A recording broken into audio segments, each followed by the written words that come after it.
Hello students, आज हम शुरू करने जा रहे हैं next topic, issue of share consideration other than cash.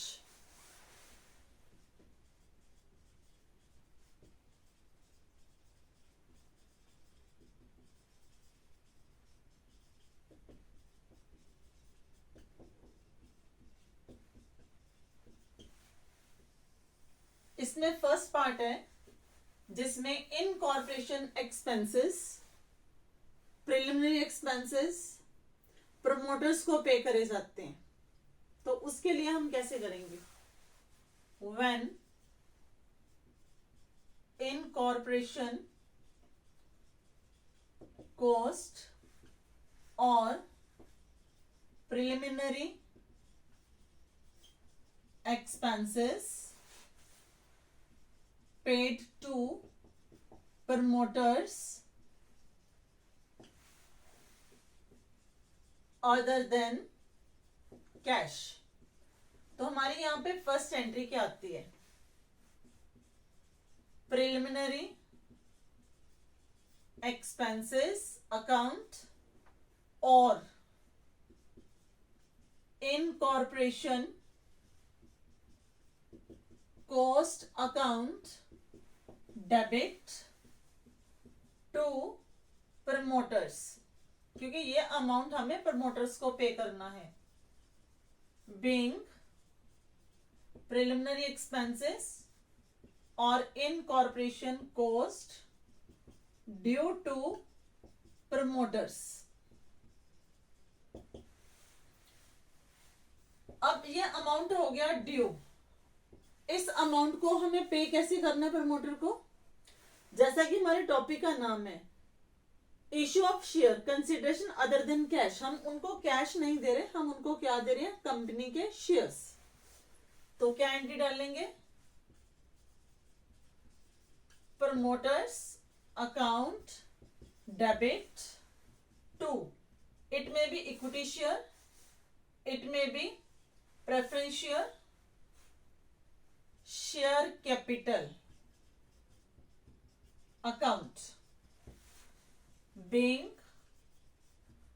there is a blank means number of shares issued to promoters। जैसा कि क्वेश्चन में लिखा है, HZ Limited issued 70,000 shares of ₹10 each, right, fully paid up. तो पहले मैं आपको बताना चाहूंगी कि ये जो शेयर इशू करे जाते हैं अदर देन कैश, ये फुली पेड अप होते हैं to the promoters for their services. Pass the entry. तो अमाउंट कितना बन गया? 70,000 इंटू 10, 7 लाख रुपीज। तो हम इसको बोलेंगे प्रिलिमिनरी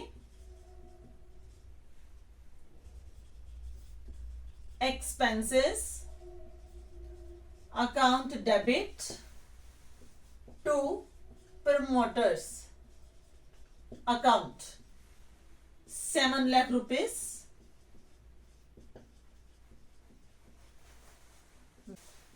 नरेशन क्या होगी यहां पे हमारी? Being amount due to promoters. First of all preliminary expenses के अगेंस्ट अमाउंट प्रमोटर्स को ड्यू हो गया। अब हम इनको इशू करेंगे शेयर्स। तो हमारी सेकेंड एंट्री क्या बनेगी?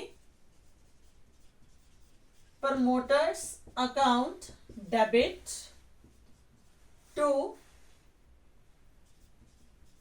If equity share you will write here equity, if preference then you will write here preference, to share capital account 70,000 share into 10, 7 lakh, being 70,000 shares issued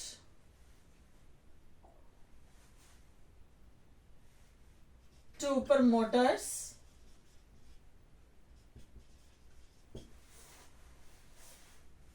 right। It's a very short narration. Now इसका second part, हमारा question है Ajanta Limited issued 25,000 shares of rupees 10 each, fully paid up, to the underwriters for their commission. Pass the journal entries. तो हमारी first entry क्या रहेगी? Underwriting commission account debit to underwriters account, being underwriting commission due to underwriters, right? अब इसकी हमने क्या करनी है? पेमेंट कैश में तो होनी नहीं, किस में करनी है? By issuing the shares.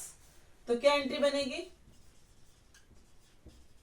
Underwriters account debit to, equity है तो इक्विटी, सेम पहले जैसा प्रोसेस, प्रेफरेंस है तो preference, share capital account, right? अब इस क्वेश्चन में 25,000 शेयर हमने लिए, 10 रुपीज का एक है, तो अमाउंट कितना हो गया? 2,50,000। सेम अमाउंट के नंबर ऑफ शेयर्स इश्यू हो रहे हैं, तो कितना हो गया? 2,50,000 का इश्यू हो गया। तो नरेशन क्या बननी है? Being 25,000 shares of rupees 10 each issued to underwriters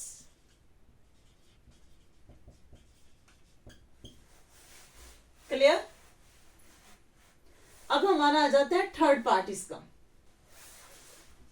when assets purchased, ये एंट्री कितने टाइप की होती है ये देखिए। अगर एसेट्स खरीदी हैं तो एसेट की एंट्री बनेगी assets account debit to vendor account. Narration same है, बीइंग बिजनेस और बीइंग एसेट्स परचेज्ड, राइट? ये फर्स्ट टाइप की एंट्री हो गई। इसकी और एंट्रीज क्या बन सकती हैं? Assets account debit, right? हमने बिजनेस खरीदा या एसेट खरीदी, किसी पर्टिकुलर अमाउंट की हमने एसेट खरीदी है, और जो पैसा हम वेंडर को पे कर रहे हैं टू वेंडर, वो जो अमाउंट है एसेट से ज्यादा है। जो हमारे ये अमाउंट है ये एसेट के अमाउंट से ज्यादा है, तो डिफरेंस किसको जाएगा? Goodwill account debit. तो ये क्या बन जाएगी? Balancing figure. आप देखिए, हमने कोई भी चीज खरीदी है, कोई भी बिजनेस खरीदा है, सपोज वो 10 लाख का था, लेकिन हम उसके बदले में जो वेंडर है उसको 12 लाख रुपीज पे कर रहे हैं। 2 लाख रुपीज हम एक्स्ट्रा क्यों पे कर रहे हैं? हमें कुछ 2 लाख का बेनिफिट होगा तभी हम उसको पे करेंगे ना, 2 लाख एक्सेट्रा।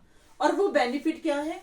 वो हमने उस बिजनेस की रेपुटेशन साथ में बाय करी है, उसका नेम एंड फेम, उसकी आइडेंटिटी हमने साथ में परचेज करी है, तो वो किसको चला जाएगा? गुडविल अकाउंट को। नेक्स्ट, ये एंट्री और भी तरह से हो सकती है। अब देखिए, नाउ एसेट्स अकाउंट डेबिट, हम किसी बिजनेस को परचेज कर रहे हैं, उस टाइम पे हम उनकी लायबिलिटीज को भी साथ में टेक ओवर कर रहे हैं। To liabilities, creditors, may be some bills, to vendor account, right? तो यहां पे ये एक और फॉर्म आपके पास आ गई। नेक्स्ट फॉर्म, हमने एसेट्स खरीदी है बिजनेस की, उसके साथ में हमने उसकी लायबिलिटीज को भी टेक ओवर कर लिया है। 2 लायबिलिटीज, वेंडर को अमाउंट परचेज कंसिडरेशन देना भी फाइनल हो चुका है, कितना अमाउंट देना है। अब एसेट जो है सपोज हमारी है 25 लाख रुपीस की, और जो लायबिलिटीज है वो हमारी है 5 लाख रुपीस की, और हम वेंडर को पे कर रहे हैं हम वेंडर को पे कर रहे हैं 30 लाख रुपीस। तो लायबिलिटी साइड में टोटल देखिए कितना बन रहा है 35 लाख, और एसेट साइड में टोटल बन रहा है 25 लाख। ये तो इक्वेशन ही गलत हो गई। हमारी इक्वेशन क्या होती है, assets are equal to liability plus capital. Liability plus capital तो हमारी बन रही है 35 लाख, एसेट्स हमारी है सिर्फ 25 लाख। तो ये 10 लाख का जो डिफरेंस है वो कहां गया, 10 लाख हम एक्स्ट्रा क्यों पे कर रहे हैं, ये 10 लाख एक्स्ट्रा पे करा जा रहा है for goodwill. Goodwill account debit, ये आपकी क्या आ जाएगी, बैलेंसिंग फिगर। अब इसकी एक और फॉर्म आ गई, हमने बिजनेस की एसेट्स परचेज करी है 25 लाख रुपीस की, हम उसकी लायबिलिटीज भी टेक ओवर कर रहे हैं और लायबिलिटीज का अमाउंट है 5 लाख रुपीस। लेकिन जो हमारी परचेज कंसिडरेशन है वेंडर को, वो हमारी परचेज कंसिडरेशन है 18 लाख रुपीस। अभी मैंने आपको बताया था asset is equal to liability plus capital, means debit equal to credit. अब हमारे पास डेबिट में कितना पड़ा हुआ है 25 लाख, और क्रेडिट में कितने 5 लाख प्लस 18 लाख, ये कितना हो गया आपका 23 लाख। तो ये तो आपस में टैली कर ही नहीं रहा, 2 लाख का डिफरेंस है, क्रेडिट साइड में शॉर्ट है। तो वो जो डिफरेंस है वो किसको जाएगा, कैपिटल रिजर्व को।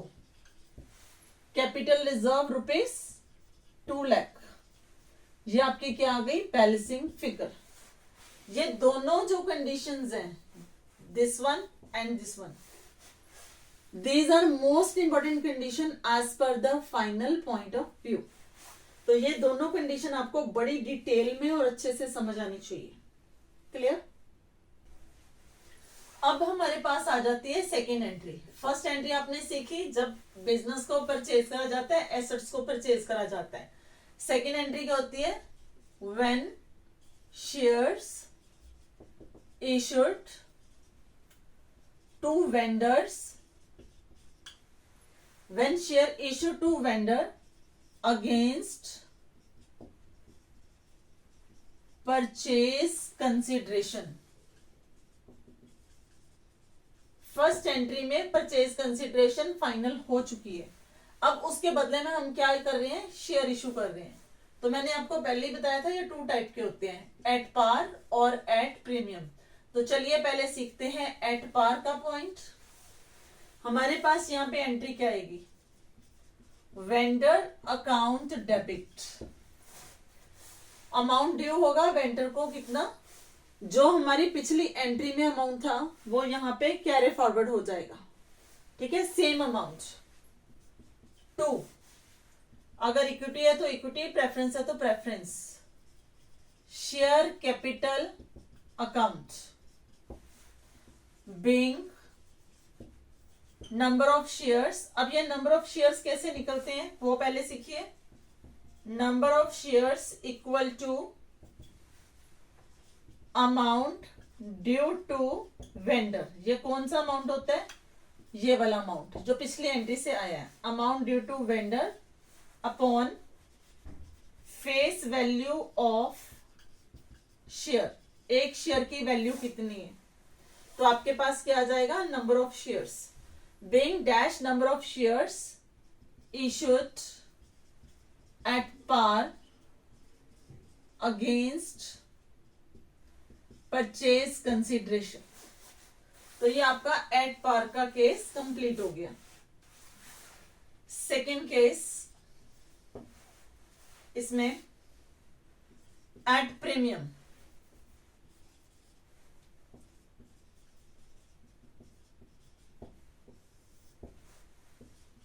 Vendor account debit. वेंडर हमेशा डेबिट ही होगा, क्योंकि पिछले एंट्री में ये अमाउंट ड्यू था, लायबिलिटी थी हमारी, उसको हमने क्या करा था, क्रेडिट। अब इसको हम पे करने वाले हैं किस फॉर्म में, शेयर की फॉर्म में, तो ये क्या हो जाएगा, debit. 2, share capital account to security premium account being blank, हमें नहीं पता इक्विटी है कि प्रेफरेंस है, number of shares issued at premium against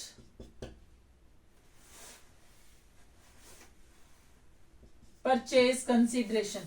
अब ये जो ब्लैंक हमने डाले हैं तो इसके लिए नंबर ऑफ शेयर्स कैसे निकलेंगे,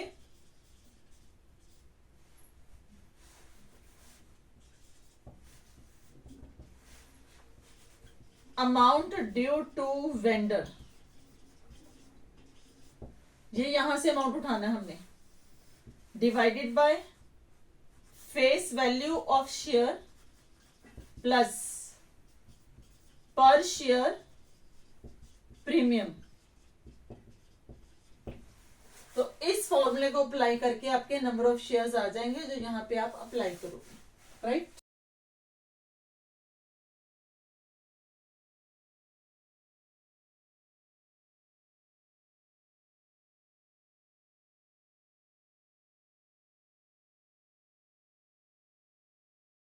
स्टूडेंट यहाँ पे मैं एक पॉइंट और आपको क्लियर करना चाहूँगी कि जो शेयर कैपिटल का अमाउंट है उसको निकालने के लिए हम ये यूज़ करेंगे नंबर ऑफ़ शेयर को। तो हमारा ये अमाउंट आएगा number of share multiply by face value of पर शेयर, एंड सिक्योरिटी प्रीमियम के लिए हमारा आएगा number of share multiply by security premium पर शेयर। इससे ये आपके दोनों वैल्यूज़ कैलकुलेट हो जाएंगी। कई बार क्या होता है, जो एसेट खरीदी गई है उसमें से कुछ अमाउंट कैश की फॉर्म में पे कर दिया जाता है या चेक की फॉर्म में पे कर दिया जाता है, या उसके बदले में कंपनी अपने कोई बिल्स पे कर देती है, बिल पेबल पे कर देती है, राइट। तो उसकी एंट्री क्या होगी, ड्राफ्ट भी हो सकता है, तो उसकी एंट्री क्या होती है, vendor account debit to cash, अगर कैश में दिया, अगर बैंक के थ्रू चेक के थ्रू दिया तो बैंक, अगर बैंक ड्राफ्ट है तो भी टू बैंक, अगर बिल दे रहे हैं तो टू बिल्स पेबल। तो ये एक एंट्री बीच में साथ में और आ जाएगी अगर परचेज कंसीडरेशन में कैश दिया जा रहा है या चेक दिया जा रहा है या बिल दिया जा रहा है। और जो सेकेंड वाली एंट्री है वो डालने से पहले इसका अमाउंट डिडक्ट करके अमाउंट ड्यू बचेगा, फिर आपने वो फॉर्मूला अप्लाई करना है। Means first entry asset purchase, then payment की एंट्री कैश पेमेंट की या चेक पेमेंट की, उसके बाद जो बैलेंस वेंडर का बचेगा उससे आपने वो जो सेकेंड वाली एंट्री है उसको थर्ड पार्ट पे फिर ले आना है। बाकी सारा आपका सेम रहेगा।